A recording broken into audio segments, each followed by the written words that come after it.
Hi everybody, welcome back to the GallowgateShots YouTube and podcast channel. We are back with another match preview. This time we're going to be taking a look towards the away fixture, the penultimate game of the season.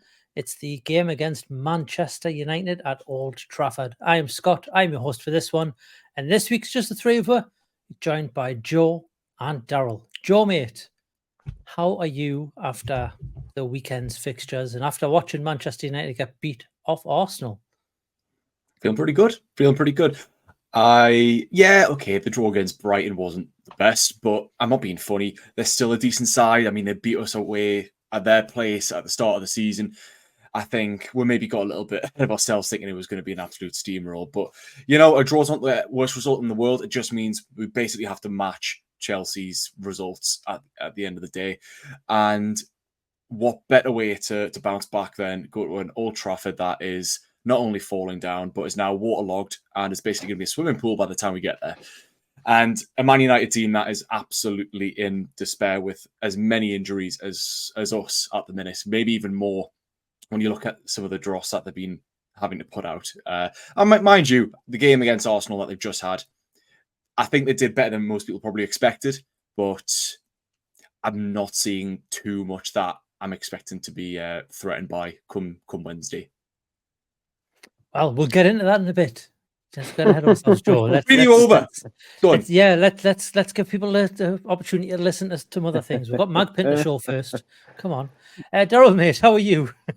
Yeah, I'm all right. I like Joe. I'm a little bit disappointed with the draw yesterday, but again, as you said, they're a good side, Brighton. I was really interested watching them yesterday in their phase and how they like to build up their play. It's really frustrating. It's almost like playing a game of FIFA at times because they invite. Well, in terms of us, they invited us to sit so far on top of them when they were trying to start play from the back, when the goalkeeper wasn't wasting 60 minutes of time. But they invite that pressure, and then it feels like it shouldn't work, and it does. And it's just a case of the keeper just like passes it through the gap, and it somehow just suddenly lands at the centre forward's feet. And then suddenly they're all flooding on us, and we can't cope with it and all that. And that happened a few times. It was really frustrating to see. And it was a couple of occasions where we actually got really close. He actually played the pass, but it went ridiculously close to one of our midfielders who could have intercepted it, and we just weren't able to do it anyway. But yeah, so I got the frustration of that out of the way, and yeah, as Joe's done the same today, watched the game at Old Trafford, and again, it's just like I'm glad it's them that are rubbish and not us. Even though they're still only 3 points behind, they're still crap. But yeah, looking forward to the game on Wednesday. Yes, the game is on Wednesday, and we will be previewing it, although it seems like Joe and Daryl have already done the job. But we'll go into it in a bit more detail right after this message from our sponsor. The GallowgateShots match preview is brought to you by Magpin. Magpin are the go-to site for high-quality, unofficial enamel pin badges of Newcastle United players, legends and retro kits. For more information, visit their website at magpinbadges.bigcartel.com. Okay, so as I mentioned, this is the match preview for the Manchester United away game. It's on Wednesday, the 15th of May. It's an 8 p.m. kickoff at Old Trafford. I didn't even check if it's on telly. I'm guessing it is. It's only two games. Yeah. It's on Sky. There you go. Back on the old school channel, the channel that brought us Premier League football first. Anyway, Man U were in 8th place on 54 points. Yes, that's right. They are 2 positions below us. We could be the first season that we finish above Man U. Who'd have funked it? They're on 16 wins, 6 draws, and 14 losses. Wow. Man U on 14 defeats, unheard of. There you go. They're on a -4 goal difference. That's 52 scored and 56 conceded. Their last 5, and this is up to date, they've got 2 defeats, 2 draws, and only 1 win. Loss against Arsenal and Palace, draws against Burnley and Bournemouth, and they win against Sheffield United, which I think I've said this every week. Everybody beats Sheffield United. Everybody beats Sheffield. Yeah. As always, I do have some commentator stats. This one isn't a nice one, but I always start with the not nice ones, and they kind of get better as I go on. Man U have only lost 1 of their last 28 Premier League home games against Newcastle United. It's 18 wins and 9 draws. Their only defeat was a 1-0 loss in December of 2013 under David Moyes And I think that was the season where everybody beat Manchester United at Old Trafford, if I remember rightly. So, yeah, like I said, not a good one, but, you know, they do get better, although this next one isn't as good either. Man U have only lost their final home league game in one of the last 16 seasons. And that was back in the 2018 to 2019 season, where they lost 2-0 to Cardiff. However, Newcastle have won the last 3 meetings between the two sides in all competitions. The last English team to win 4 in a row were Manchester City. That was in the 2013 and 2014. Well, not in the 2013-2014 season, but it was between 2013 and 2014. 2 of the victories for us have come this season. The home fixture, obviously, in the Premier League, which Daryl will talk about a bit later on. And 3-0 win at Old Trafford in the AFL Cup. The last team to win 3 games against Man U in a single campaign was Chelsea. That was in 2013 to 2014. Chelsea were also the last team to beat Manchester United away twice from home in a season, and that was back in 2004 to 2005. So we've got a couple of little records we could break as well if we do this. So let's get into it. Daryl, mate, I've mentioned this before. Last time around, obviously the AFL Cup was a good win. The home fixture was a good win. But the last time at Old Trafford, as I've also mentioned, didn't go our way either. Yeah, so the last time out at Old Trafford last season would have been mid-October of 2022. We were actually on a good little run at that point. We'd only lost 1 game all season, and we went down to Old Trafford and dragged out a 0-0 draw. Nothing much going on in that game, but again, it's nice to get a point away from home, and especially at a place like Old Trafford, which at the time would have been quite a difficult place to go to achieve that. You mentioned, I think everybody, or even anybody watching or listening, remember quite fondly the game at Old Trafford this season in the League Cup. Very nice 3-0 win with some impressive. You know what it is that I remember when I saw that 11 get named that night, and I thought Eddie doesn't really want to get any further in this competition, given everything else that was going on, and then they come out and win 3-0, which was a nice headache for Eddie in the end. And you mentioned that in the reverse fixture as well, the 1-0 home win with an Anthony Gordon goal on the 55th minute. Again, that was a midweek game. No, sorry, it was a Saturday night game live on TNT. That one, yeah. But yeah, so it's really weird that we're in this position, like you said, to potentially go and win every game against Man United this season, especially with them playing them 3 times. Something that we're unprecedented with. And you've gone through those stats there with the record at Old Trafford. And I've got a couple of extra ones here, and I know they don't sound the best. I'm going to try and, because we've only got 2 wins, and it's that 3-0, and as you mentioned, the 1-0 back in the 13-14 season, which I was there for when my first visit to Old Trafford that season. And I managed to see a win, which was quite nice. So the worst loss we've ever endured at Old Trafford was a 6-0 loss in 2007-8, which was, to be honest, that was about the time we were starting to get relegated anyway. And then the most goals in a defeat in any game that we played at Old Trafford, which was another defeat, it was 8 goals in a 5-3 loss back in 2002-3. And I remember where I was that day, because I was watching it in a pub in Hadrian Park with my best mate Paul, watching it because it was a Saturday lunchtime game on Sky back in the day. It's just one of those things that sticks in your head when you suddenly start to read into things. You think, I remember where I was for that. I don't know why. And I think that was also the same game where Alan Shearer scored his 100th goal for Newcastle in the Premier League. There you go. Joe, mate, you've obviously just watched the Man U Arsenal game today. They have a fair few players out. We'll not go through the full list yet. We'll come to their injuries later. But you saw their performance today, and their performances this season, I want to say they haven't really been a team. They haven't been playing like a team. There's a lot of individuals in that side. But they have been grinding out results. And obviously not today. They haven't ground out a result today, but they have got a bit jammy in getting, cheeky 1-0 wins or wins by 1 goal, getting late goals here and there. That's kind of been the story of their season, I would say. Looking from the outside, not watching them week in, week out. Yeah, I mean, to be honest, mate, you could argue that's been the Man United way for the last few years in large spells. They've been, I mean, with the players that they've brought in, there's some that, I mean, the likes of Amrabat seem to kind of come in out the blue. I mean, obviously I don't follow Man United, but then when you see these players playing, you think, how the hell are you playing for Man United? Just because they don't seem to be bringing too much to the team. But then you likes of Garnacho, Højlund had a bit of form earlier on the season. I think they're really trying to embed him in. But then, I mean, one player that really impressed me today against Arsenal was Amad Diallo. I think he's on loan from... Is he on loan from Sunderland? I might be wrong with that. No. He went on loan. He went on loan to Sunderland last season. Oh, okay, right. That's what it was. Well, he's anyway, a Man United product. Right. Well, he's a young player. He seems to be one of those that's quite dynamic and isn't afraid of taking on defenders, getting in between the lines. And he was playing some dangerous balls in, and I think he's going to be one of the outlets if he plays that would have to really try and, obviously deal with and just make sure we keep quiet. You've got the likes of Anthony, who's bloody, he's a showboat, but he doesn't have any end product for the most part.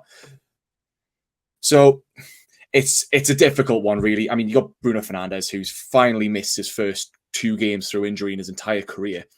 So it's come at a pretty good time for us, but I do suspect that we might at least see him on the bench on Wednesday because I believe it's a wrist injury that he's got. And so we might see him back, Rashford as well. But yeah, they're not looking good. And I would say at the back as well is where they're most vulnerable. They've got Dalot, Evans, they had Casemiro at centre-back. And listen, he's been a fantastic defensive midfielder in his time, but my God, he is not a centre-back. For Arsenal's goal today, he was keeping... Havertz? Yeah, keeping Havertz. Was Havertz? Yeah, keeping that player on side anyway, to allow them to score. So he's not that instinctive centre back, and I feel like because of the way that we play, with getting in and behind the full backs and getting balls in, I really feel like that's where a player like Isak is going to thrive if that's the case on Wednesday. Yeah, Daryl, obviously, I think, did you watch the game as well, didn't you? And yeah, I did, yeah. You probably got the same opinions as Joel. Obviously, they've got a very makeshift back line. And to be fair, so have we, but I think where we're probably going to be have a bit more of advantages, we're actually playing players in a position where they know how to play. It's not like Joe said, we're not playing, Joe Linton at centre-back, which is kind of, and I'm not comparing Joe Linton to Casemiro, but we're not playing a centre midfielder. At centre back, we're at least going to have Dan Burn and Kraft, or even Shaw. I mean, there's talks of Shaw being back for this game. But you're fitting square pegs in round holes, and that seems to be what Ten Hag's trying to do here. And it's not his fault; he just hasn't got the personnel available to do it. That's something we can capitalize on. Hopefully. Oh yeah, absolutely. And you mentioned it there, with we'd like to get in between the full backs and play the balls through and get in behind. It's going to be something that I think we will target. I don't want to jump too far ahead and talk about the starting 11, but I think that front three will remain the same for this game. He might be tempted to start Armour, I'm not sure, but it'll be a case of breaking on that back four with pace and directness, because you didn't even have to see today's game to know how bad Casemiro is at playing centre back. It was evident on Monday night against Crystal Palace. He had an absolute shocker there as well. And when you're playing against 65-year-old Johnny Evans as well, it's not ideal for Man United anyway. And again, somebody you can get at with pace. And this is a sort of pairing that I think Isak could really thrive off of playing against and getting. There's only so far experience and a football brain can get you. And when you come up against a fast front line, then you struggle, because if you can't keep up with them, then you're knackered and you'll just be left for dead. And I think that's exactly how we'll target the game. Yeah, it's not like Joe, I'm going to pick, there are some players who can't do it in the later years. Someone like, like a Thiago Silva who, 34, 35-year-old is still doing it for Chelsea not week in, week out this season, but he was last season pretty consistently. It's Daryl's right. You just can't do it. You can't keep up with someone like Isak or Anthony Gordon or, even Miggy Almiron running at you. It's going to cause problems. It all depends on the players around you. Thiago Silva was brought in, with the system that was going to be based around him and help him out, and he was playing in his natural position, as we've said. You get Casemiro in there. I mean, has been suspect for a little bit of time, even in his natural position this season. But you stick him at centre back, man. I mean, come on, it's just a bit. It's been a recipe for disaster for them. Yeah. And Wan-Bissaka and Dalot defensively, going forward they seem to be pretty good, but defensively, I don't know, man. I still think the jury's out with them.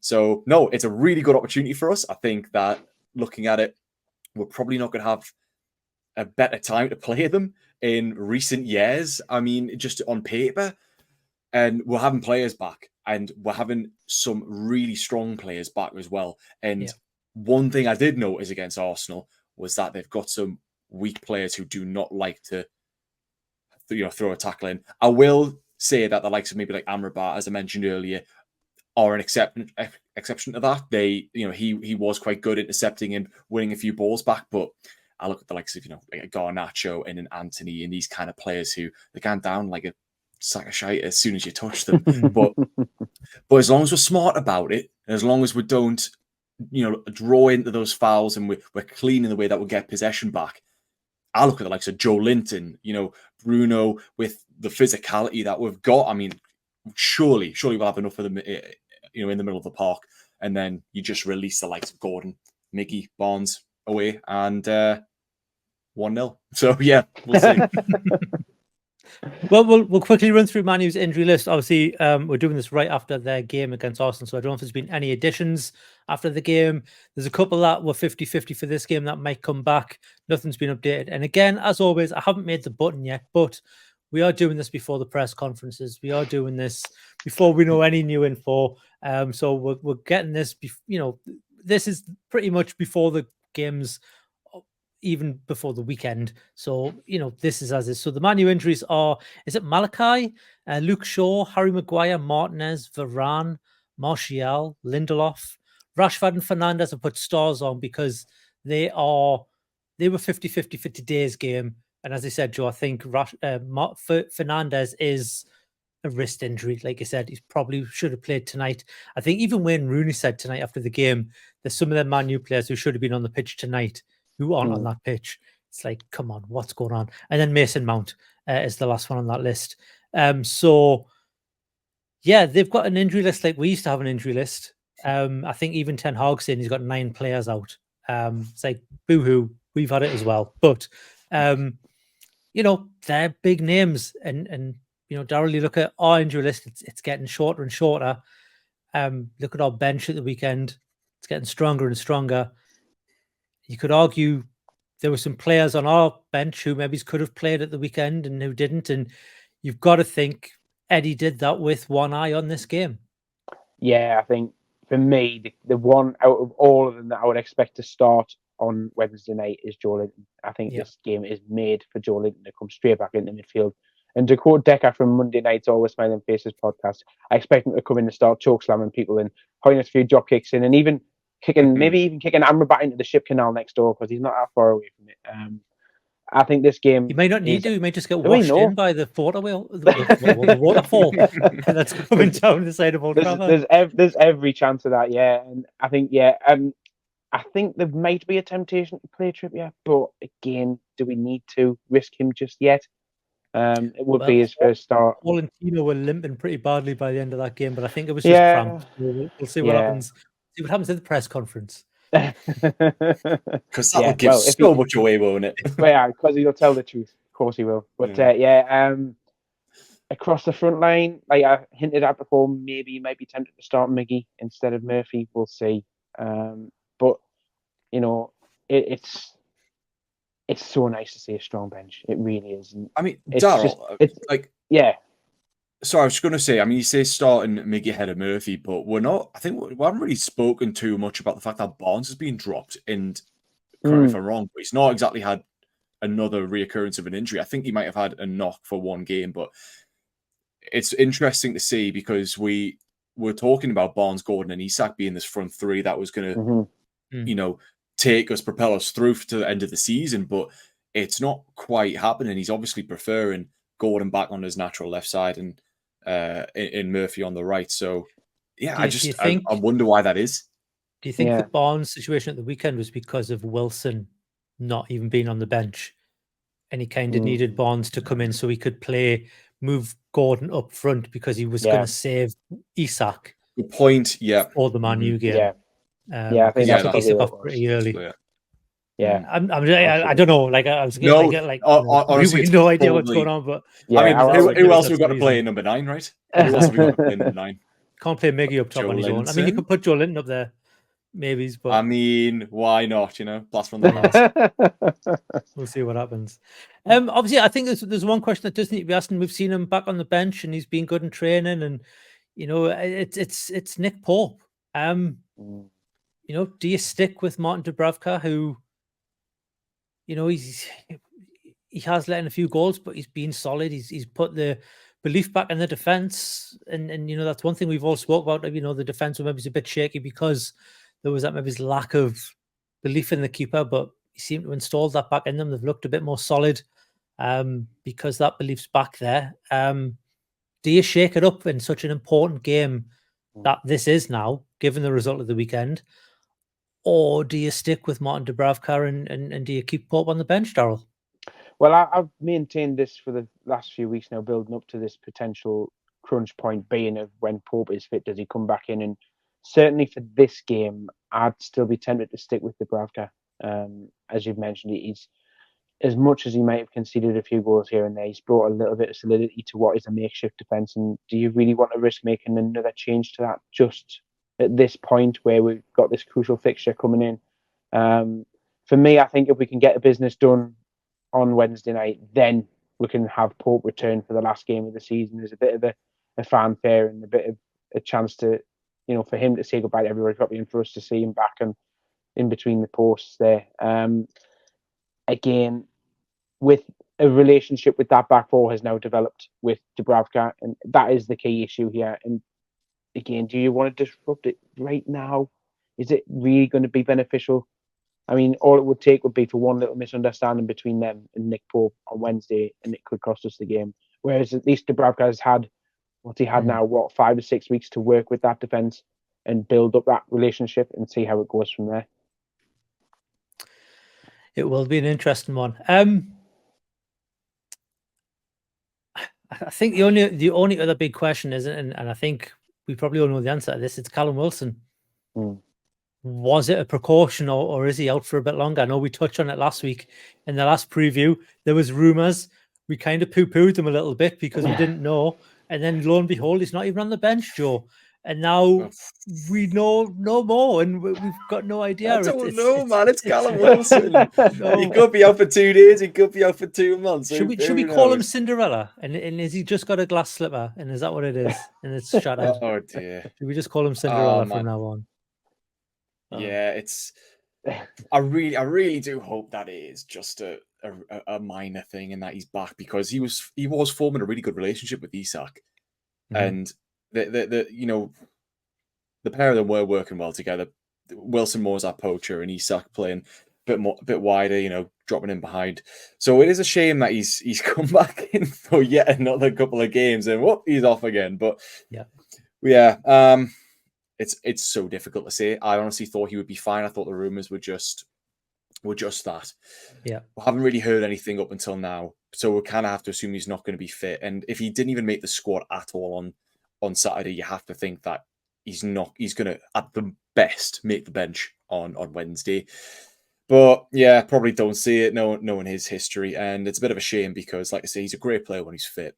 It does bring the conversation to the forefront, given that, of do we either replace him or do we look to bolster even further? I know we will look to probably get a third striker in the summer, but it's starting to make it look that ever more necessary and urgent across the whole team.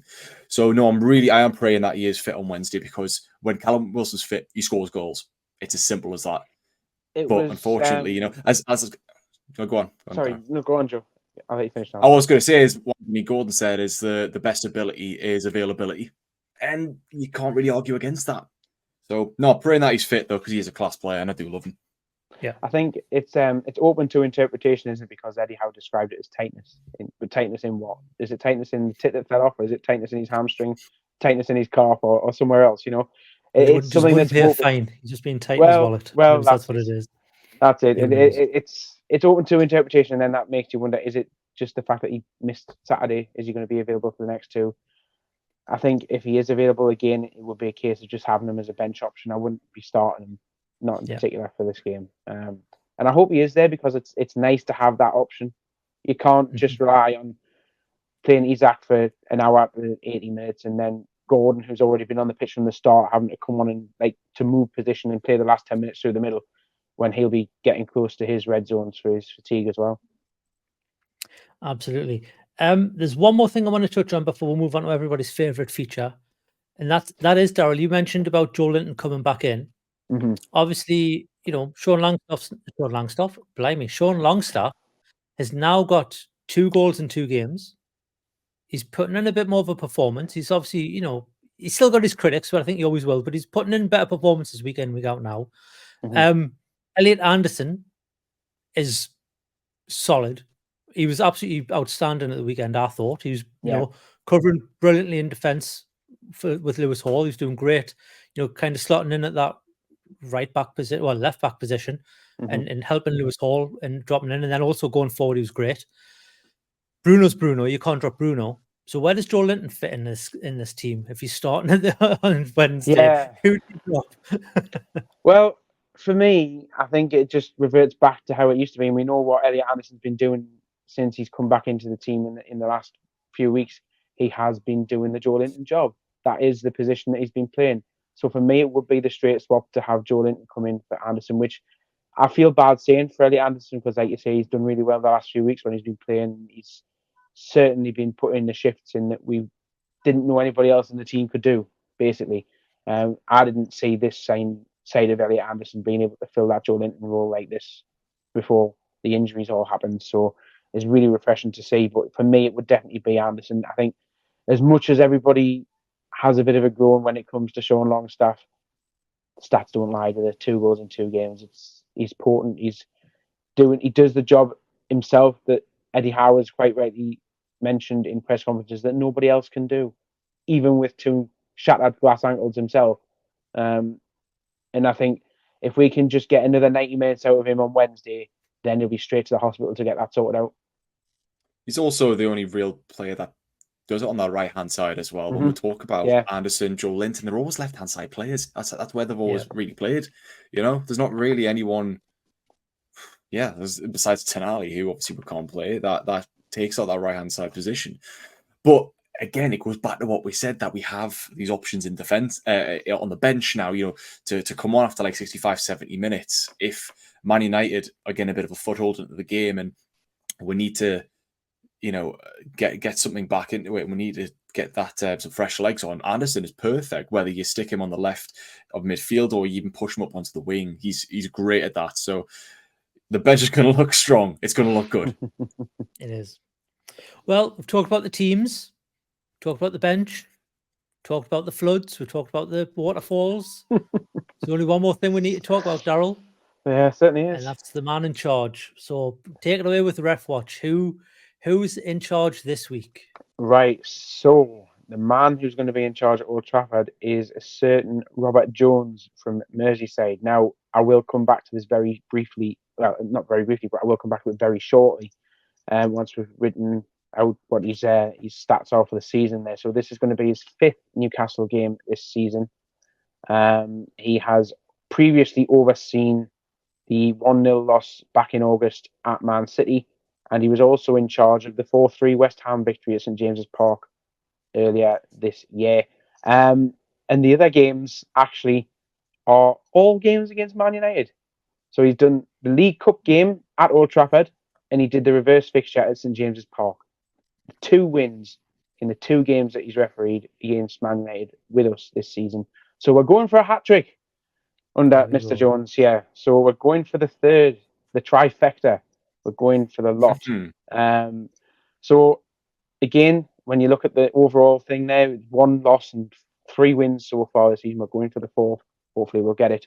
And his record in the Premier League this season, he's done 21 Premier League games overall, 95 yellow cards, 5 reds. And do you want to know who the VAR official is, Joe? Oh, go on.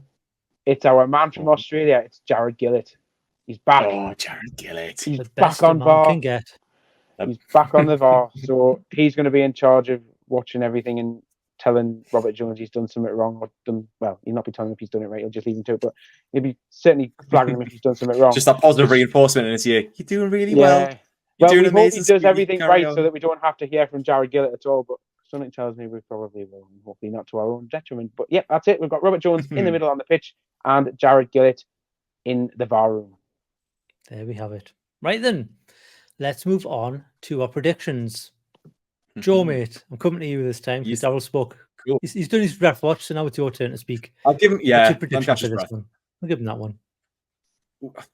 I think we're going to see a similar-ish game to what we just saw against Arsenal. I think we'll be defensively a little more suspect than them, don't get me wrong.